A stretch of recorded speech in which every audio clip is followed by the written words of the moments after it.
నమస్తే. ఏంటి తమ్ములేం చూసి లోపలికి వచ్చారా? ధర్మ ఏంటి, ట్రాఫిక్ జామ్ ఏంటి? ధర్మంతో ట్రాఫిక్ జామ్స్ని తగ్గించచ్చా? నిజంగానా? చూద్దాం పదండి. అసలు ట్రాఫిక్ జామ్స్ ఎందుకు అవుతాయి? రోడ్డు బాగాలేకపోతే ట్రాఫిక్ జామ్స్ అవుతాయి, పీక్ అవర్స్లో ట్రాఫిక్ జామ్స్ అవుతాయి. ఇది పక్కన పెడదాం. మీరు గమనిస్తే ఈ రోజుల్లో ఉదాహరణకి భాగ్యనగరంలో గల్లీలలో కూడా ట్రాఫిక్ జామ్స్ అవుతున్నాయి. రోడ్లు బాగానే ఉంటాయి, అక్కడ కూడా ట్రాఫిక్ జామ్స్ అవుతున్నాయి. సరే, రోడ్లు బాగాలేని చోట్ల ట్రాఫిక్ జామ్స్ అవుతుంటాయి, ట్రాఫిక్ కొంచెం స్లో అవుతుంటే దట్స్ ఎ డిఫరెంట్ స్టోరీ. నేను ట్రాఫిక్ జామ్స్ అనగానే ఎక్కడ చెప్తున్నాను అంటే డెడ్ లాక్స్ అవుతుంటాయి చూడండి, దాని గురించి మాట్లాడుతున్నాను. మెయిన్గా ఎక్కువ ట్రాఫిక్ వల్ల అయ్యే jams that's a different story. Okay, దాని గురించి మాట్లాడలేదు. మన చేతుల్లో ఉన్నది ఏంటిదంటే డెడ్ లాక్ని అవాయిడ్ చేయాలి. ఆ డెడ్ లాక్ ఎందుకు వస్తుంది? ఎటోడు వస్తుంటాడు, ఒక చిన్న గల్లీ అనుకుందాం మనం ఉదాహరణకి, కాలనీస్లలో అట్లా అనుకుందాం. ఒక కార్ పార్క్ చేస్తుంది, సో అక్కడ ప్లేస్ ఎంత ఉంది? ఒక కారు మాత్రమే వెళ్తుంది. లేదా ఒక మినీ వ్యానో లేదంటే పాల వ్యానో అట్లాంటివి ఉంటాయి కదా, అవి పార్క్ చేసి ఉంటాయి. రెగ్యులర్గా జరిగే ఇష్యూస్ ఇవి.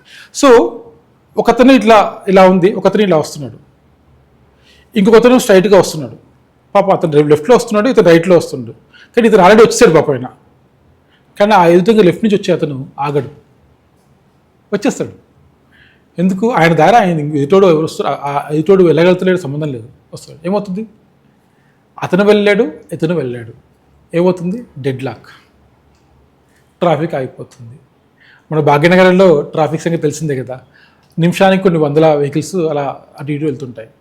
ఏముంది? ఒక 2 minutes కనుక అక్కడ ఆగిందంటే ఆటోమేటిక్గా జామ్ అయిపోతుంది. అది ఆ జామ్ క్లియర్ అవడానికి దాదాపు అరగంట గంట ఎవరైనా వాలంటీర్స్ కానీ లేదా ట్రాఫిక్ పోలీస్ వాళ్ళని వస్తే కానీ అది క్లియర్ కాదు.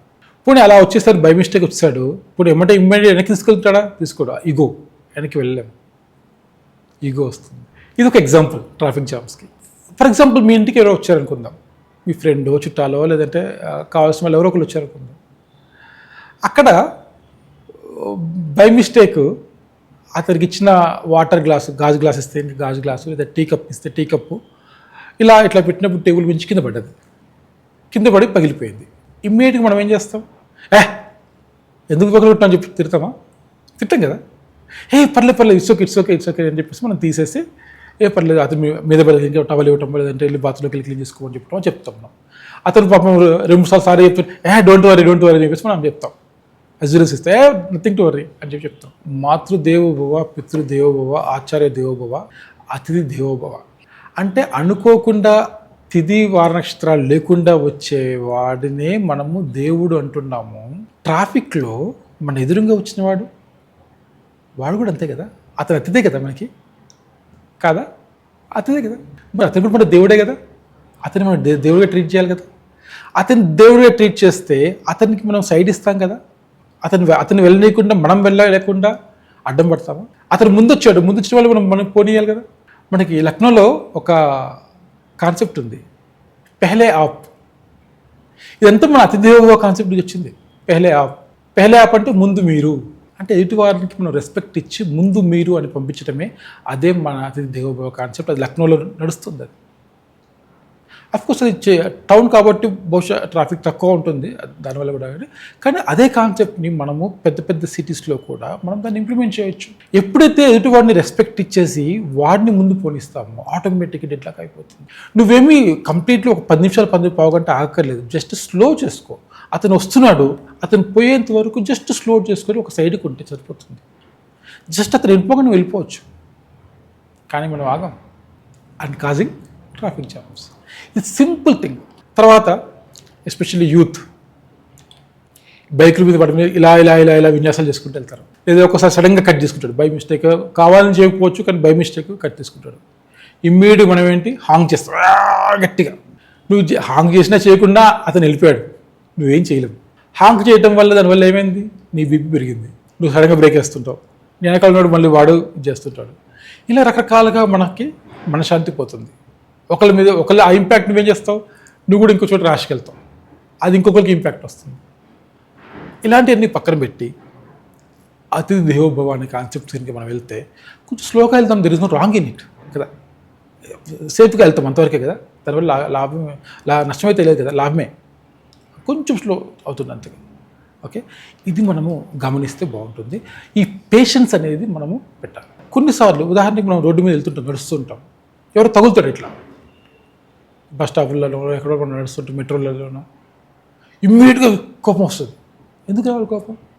కావాలనేది కుదరదు కదా, అది ఒకటి మనం గమనించాలి. Okay, it's okay. ఓకే, ఇలాంటివి మనం ఎదుటివాడికి రెస్పెక్ట్ ఇవ్వటం అనేది అడుగడుగున, మీరు బయటికి వెళ్ళిన ప్రతి అడుగున మీరు ఎదుటివాడిని రెస్పెక్ట్గా చూడండి. అతిథి దేవోభవ అనే కాన్సెప్ట్ ఏదైతే ఉందో ఆ కాన్సెప్ట్తో వెళ్ళండి. పురాణాల్లో ఒకటి ఉంది, షణ్ణో అస్తు ద్విపదే శం చతుష్పదే. ఇది బహుశా అప్పుడు అది వర్తిస్తుందో లేదో తెలియదు, కానీ ఇప్పుడు బాగా వర్తిస్తుంది.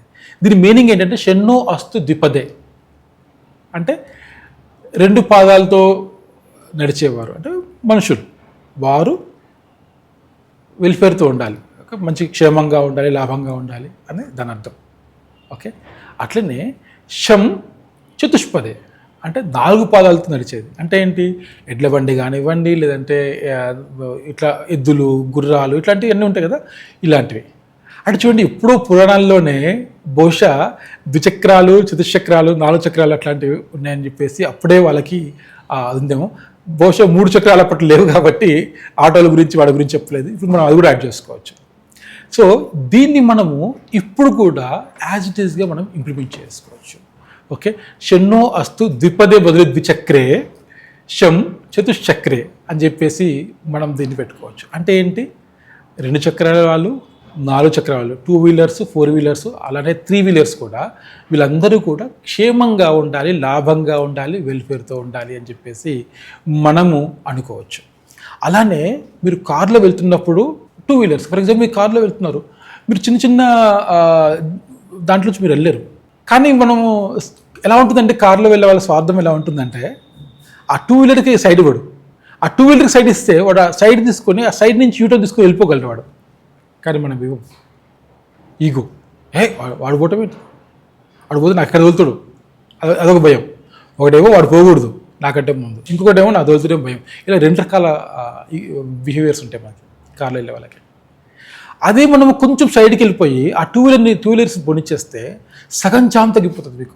అలానే 2 వీలర్స్ వాళ్ళు మీరు డ్రైవ్ చేసేటప్పుడు ర్యాష్గా డ్రైవ్ చేయకుండా, అంటే ఎస్పెషల్లీ 4 వీలర్స్, ఒక కారు కనుక చిన్న డ్యామేజ్ అయితే లక్షల్లో ఖర్చు అవుతుంది, తెలుసు కదా. ఓకే, వారిని భయపెట్టకుండా కొద్దిగా మీరు సైడ్ నుంచి వెళ్ళండి, కానీ భయపెట్టకుండా, కట్స్ తీసుకోకుండా అలా వెళ్ళటం ద్వారా వారికి కూడా ఒక భయం అనేది లేకుండా ఉంటుంది. బీపీ పెరగదు, బేసిక్గా ఇద్దరికి బీపీ పెరగదు. మళ్ళీ వాడు హాంకి చేస్తే మళ్ళీ నీకు కోపం వచ్చి ఇట్లాంటివన్నీ లేకుండా మనం సందుల్లోంచి వెళ్దాము, కానీ ఎలా వెళ్ళాలి, ఓకే, అదొకటి మనం గమనించాలి. అయితే మనము ఈ సందుల్లోంచి వెళ్ళేటప్పుడు 4 వీలర్స్ వాళ్ళు ఏమంటారంటే, అటు సందుల్లోంచి వెళ్తే ఎట్లా అంటారు.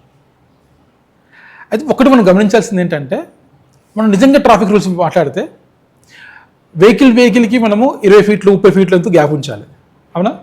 అంత గ్యాప్ మెయింటైన్ చేస్తే ట్రాఫిక్ జామ్ ఎక్కడ దాకా ఉంటుంది ఒకసారి గమనించండి. అదే మీరు సందులలో వచ్చి కూడా వాళ్ళ వెహికల్స్ వెళ్ళిపోతే మీకు సగం ట్రాఫిక్ జామ్ తగ్గిపోతుంది. ప్లస్ ట్రాఫిక్ జామ్ ఎక్కడ దాకా కొన్ని కిలోమీటర్స్ దూరం వెళ్ళాల్సిన ట్రాఫిక్ జాము ఒక 1/2 కిలోమీటర్తో ఆగిపోతుంది. అదే మీరు రియల్గా మీరు రూల్స్ ప్రకారం వెళ్తే పెద్ద ఇష్యూ అవుతుంది. ఓకే, అలానే మీ సిగ్నల్ జంప్ చేయమని చెప్పట్లేదు. ఓకే, ఇక్కడ ప్రాక్టికల్గా ఇట్లాంటివి కుదరవు. సో అటువంటివి మనం అర్థం చేసుకొని ఎక్కడైతే సందు ఉందో ఆ సందుని, ఆ గ్యాప్ ఉందిగా, గ్యాప్ని మీరు యూటిలైజ్ చేసుకోండి. ఆ గ్యాప్ని యూటిలైజ్ చేసుకోవడం వల్ల చిన్న చిన్న వెహికల్స్ వెళ్ళగలవు, ఆటోలు వెళ్ళగలవు, ఆటోలు కూడా సందులలో వెళ్ళగలవు. అట్లాంటివి మనం గమనించుకొని వాళ్ళు కొంచెం వెయిట్ చేస్తే వాళ్ళు వెళ్ళిపోతారు. ఇది మనం గమనించుకుంటూ ఒకరికొకరు మనం రెస్పెక్ట్ చేసుకుంటూ వెళ్తే 90%, 80% ట్రాఫిక్ జామ్స్ని మనం అవాయిడ్ చేయొచ్చు. ప్లస్ లాంగ్ ట్రాఫిక్ జామ్స్ని కూడా మనం తగ్గించవచ్చు. ఓకే, సో ఐ హోప్ మీ అందరికీ ఇది నచ్చింది అనుకుంటాను. మీరు నాతో ఏకీభవిస్తే ఒకసారి ఈ వీడియోని లైక్ చేయండి. అట్లనే కామెంట్స్లో మీ యొక్క ఒపీనియన్ కూడా రాయండి. మీరు ఏకీభవించకుండా కూడా కామెంట్స్లో మీరు ఎందుకు ఏకీభవించట్లేదు అనే విషయం మీద మీరు రాయండి. ధన్యవాదాలు. నమస్తే.